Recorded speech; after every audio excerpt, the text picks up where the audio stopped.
दोस्तों 15 अगस्त 1947 का दिन भारत के इतिहास में स्वर्णिम अक्षरों से अंकित है। लंबे संघर्ष और लड़ाई के बाद भारत को अंग्रेजी हुकूमत से आजादी मिली। पूरा देश आजादी का जश्न मना रहा था, लेकिन ये आजादी हमें कोई खैरात में नहीं मिली। इस आजादी के लिए भारत वर्ष को 2 टुकड़ों में विभाजित कर दिया गया। भारत और पाकिस्तान का विभाजन दुनिया के सबसे बड़े और खूनी विभाजनों में से एक रहा। इस बंटवारे के कारण 20 लाख लोगों की मौत हुई, तो वहीं 1.5 करोड़ लोगों को अपना घर, संपत्ति, खेत, जमीन, देश और प्रियजनों को छोड़कर पलायन करना पड़ा। जिस देश में हमेशा से ही हिंदू मुस्लिम भाई भाई के नारे लगाए जाते थे, वही देश हिंदू और मुसलमान के नाम पर बट गया। लेकिन आखिर ये सब हुआ कैसे? क्यों एक देश जो सदियों से साथ रहता आया था अचानक 2 टुकड़ों में बट गया? इस भयानक विभाजन के लिए कौन जिम्मेदार था? क्या इसे टाला जा सकता था? भारत और पाकिस्तान का बंटवारा हुआ कैसे? ये सवाल आज भी बहुत से लोग के जहन में गूंजते हैं। इन सभी सवालों का जवाब हम आज की वीडियो में देने की कोशिश करेंगे। लेकिन वीडियो को शुरू करने से पहले चैनल को सब्सक्राइब करके बेल आइकॉन प्रेस कर लीजिए।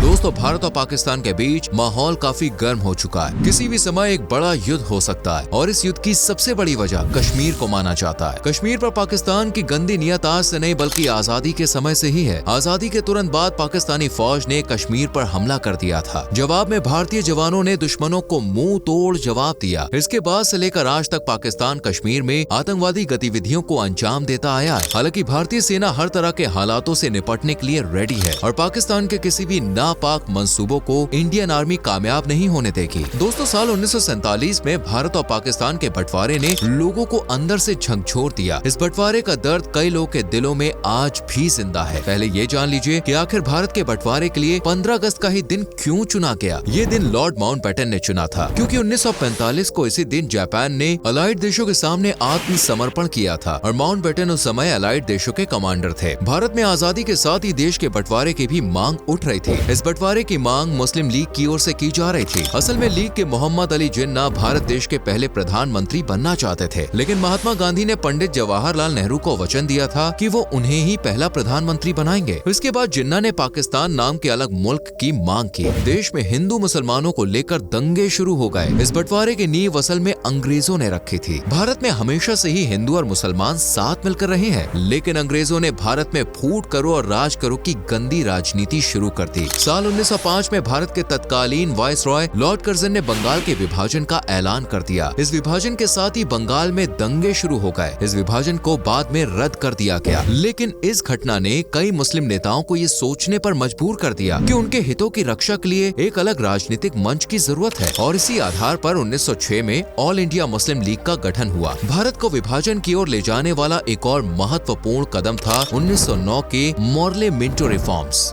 इन रिफॉर्म्स के तहत मुसलमानों के लिए अलग निर्वाचन क्षेत्रों की शुरुआत की गई। अंग्रेजों की इस व्यवस्था ने भारतीय राजनीति में धार्मिक मतभेद पैदा कर दिया। अब भारत के लोग धर्म और जाति के आधार पर अपना नेता चुनने लगे। इसके साथ ही देश के कुछ हिस्सों में भाषा को लेकर विवाद शुरू हो गया। इस तरह से और भी कई घटनाएं हुई, जिनके बाद मुस्लिम लीग ने अलग देश की मांग शुरू कर दी। पहली बार साल 1930 में प्रसिद्ध कवि मोहम्मद इकबाल ने मुस्लिम लीग की सभा में इस बात का जिक्र किया था कि भारत के नॉर्थ वेस्ट रीजन में एक अलग मुस्लिम राज्य होना चाहिए। साल 1937 के चुनाव में एक नया मोड़ देखने को मिला। उस समय कांग्रेस ने 11 में से 7 प्रांतों में सरकारें बनाई और शानदार जीत हासिल की, लेकिन मुस्लिम आरक्षित सीटों पर उसका प्रदर्शन बेहद खराब रहा। यहाँ से कांग्रेस और मुस्लिम लीग की राहें अलग हो गयी। हालांकि दोनों ही पार्टियां भारत को अंग्रेजों से आजाद कराने के लिए संघर्ष कर रही थी। कांग्रेस और मुस्लिम लीग के बीच अविश्वास और अलगाव की भावना बढ़ने लगी। इसके बाद साल 1940 में लाहौर में मुस्लिम लीग ने अपने अधिवेशन में ये ऐलान किया कि मुसलमानों के लिए एक स्वतंत्र राष्ट्र की आवश्यकता है। हालांकि अभी तक पाकिस्तान नाम का उल्लेख नहीं किया गया था, लेकिन बाद में इसी घोषणा को पाकिस्तान प्रस्ताव के रूप में पहचान मिली। मोहम्मद अली जिन्ना मुस्लिम लीग के प्रवक्ता और सबसे बड़े चेहरे बन चुके थे। एक और भारत में ये सब चल रहा था, वहीं दूसरी ओर ब्रिटेन सेकंड वर्ल्ड वॉर की जंग लड़ रहा था। अंग्रेजों ने भारतीयों से इस युद्ध में मदद मांगी। पहले तो भारतीयों ने वॉर में शामिल होने से इनकार कर दिया, लेकिन जब जापान की आर्मी भारत की सीमाओं तक पहुँच गए तो भारत को भी इस युद्ध में शामिल होना पड़ा। बदले में अंग्रेजों ने भारत को आजादी आजादी देने की बात कही, लेकिन अंग्रेज अपनी बात से मुकर गए। ये बात गांधी जी और भारतीयों को पसंद नहीं आई। अभी तक गांधी जी ने जितने आंदोलन चलाए थे उन सभी की नींव अहिंसा पर टिकी हुई थी, लेकिन अब गांधी जी समझ गए कि सिर्फ अहिंसा से भारत को आजादी नहीं मिलेगी। साल 1942 में उन्होंने एक विशाल जनसभा को संबोधित करते हुए एक ऐतिहासिक स्पीच दी। उन्होंने कहा कि आज से आप सभी खुद को स्वतंत्र समझना, अब हम साम्राज्यवाद के जूते के नीचे दबके नहीं रहेंगे। मैं आपको एक मंत्र देना चाहता हूँ जिसे आप अपने दिल में उतार लें और हर सांस के साथ इस मंत्र की आवाज आनी चाहिए। वो मंत्र है डू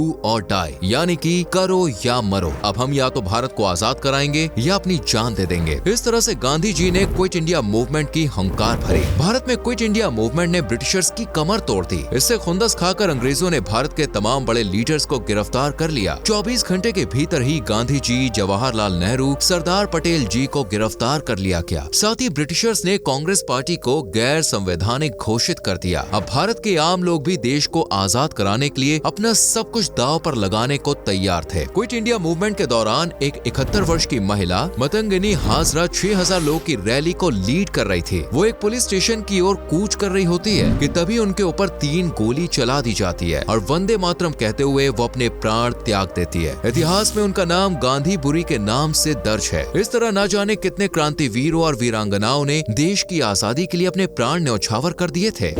देश में कई जगह हिंसक प्रदर्शन शुरू हो जाते हैं। कई सरकारी इमारतों पर से ब्रिटिशर्स झंडा हटाकर भारतीय तिरंगा फहरा दिया जाता है। मुंबई, जमशेदपुर, अहमदाबाद जैसी जगहों पर लोग हड़ताल करने लगते हैं। महात्मा गांधी जी के आंदोलन और सुभाष चंद्र बोस जी की आजाद हिंद फौज ने अंग्रेजी हुकूमत की नींव हिला कर रख दी थी। अंग्रेज समझ गए थे कि अब ज्यादा समय तक भारत को गुलाम बनाकर नहीं रखा जा सकता और सेकेंड वर्ल्ड वॉर के बाद ब्रिटेन आर्थिक रूप से काफी कमजोर हो गया था। आखिरकार अंग्रेजों को भारतीयों की मांग के आगे झुकना पड़ा, लेकिन साथ ही ब्रिटिशर्स ने यह ऐलान कर दिया कि वो भारत को आजाद करेंगे, लेकिन साथ ही एक नया मुल्क भी बनाएंगे। अब बारी थी भारत और पाकिस्तान का बंटवारा करने की, लेकिन ये फैसला बिल्कुल भी आसान नहीं था। दोस्तों, भारत और पाकिस्तान के बीच जो सीमा रेखा है उसे रेड क्लिफ लाइन के नाम से जाना जाता। ये लाइन सिर्फ सिरिल रेडक्लिफ द्वारा निर्धारित की गई थी। उन्होंने सिर्फ 5 हफ्तों में अपनी रिपोर्ट तैयार कर दी और ये रिपोर्ट 15 अगस्त से कुछ दिन पहले ही लॉर्ड माउंटबेटन को दे दी थी, लेकिन इस रिपोर्ट को सार्वजनिक 17 अगस्त 1947 को आजादी के 2 दिन बाद किया गया। इतिहासकारों का कहना है कि अगर 15 अगस्त से पहले ये रेखा निर्धारित हो जाती तो लाखों लोगों की जान बच सकती थी, क्योंकि 15 अगस्त को लोगों को ये नहीं पता था कि कौन सा हिस्सा पाकिस्तान में रहेगा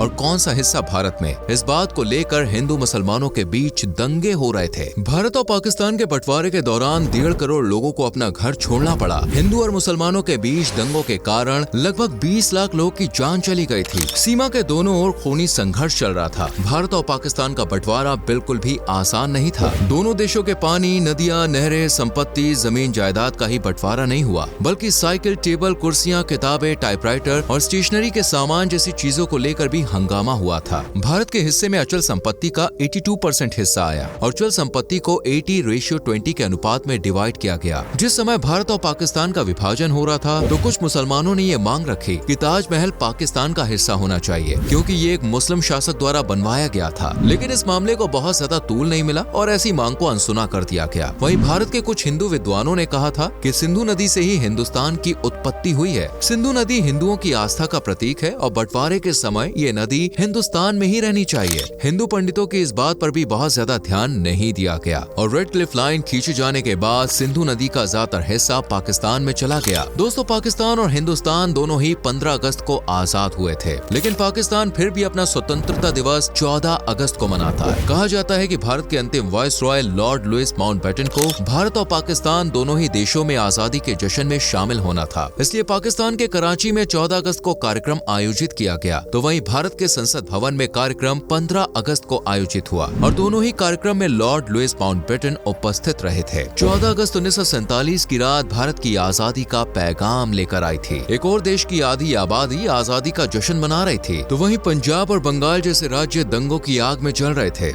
14 अगस्त की रात को भारत के इतिहास में काली रात का दर्जा भी प्राप्त है, क्योंकि यही वो दिन था जब अखंड भारत 2 हिस्सों में बंट गया था। आजादी के जश्न में महात्मा गांधी शामिल नहीं हुए थे। असल में उस समय गांधी जी बंगाल में अनशन कर रहे थे। महात्मा गांधी जी ने कहा कि इतनी हिंसा के बाद जो आजादी मिल रही है, इस आजादी की कल्पना मैंने नहीं की थी। ये तो सत्ता के लालची लोगों द्वारा ली गई आजादी है, और जहां हमारे देश के 2 भाई आपस में लड़ रहे हो और देश बट रहा हो, वहां मैं किसी भी प्रकार का जश्न कैसे मना सकता हूँ। आपको जान के हैरानी होगी कि पाकिस्तान जब आजाद हुआ था तो उस देश के पास अपनी कोई करेंसी नहीं थी। पाकिस्तान की सरकार ने भारतीय रुपयों पर अपनी मोहर लगाई और 1 साल तक भारतीय रुपयों का इस्तेमाल ही पाकिस्तान में होता रहा। सन 1948 में पाकिस्तान ने पाकिस्तानी रुपए की छपाई शुरू की। आजादी के वक्त भारत का बंटवारा हुआ था और ये तय हुआ था कि भारत पाकिस्तान को 75 करोड़ रुपए की आर्थिक सहायता प्रदान करेगा। 20 करोड़ रुपए भारत पहले ही पाकिस्तान को दे चुका था और पाकिस्तान को जैसे ही पैसा मिला, उसने भारत के हिस्से वाले कश्मीर पर हमला कर दिया था। इसके विरोध में भारत के प्रधानमंत्री जवाहरलाल नेहरू, सरदार पटेल और अन्य कई बड़े नेताओं ने तय किया कि वो बाकी के 55 करोड़ रुपए पाकिस्तान को नहीं देंगे।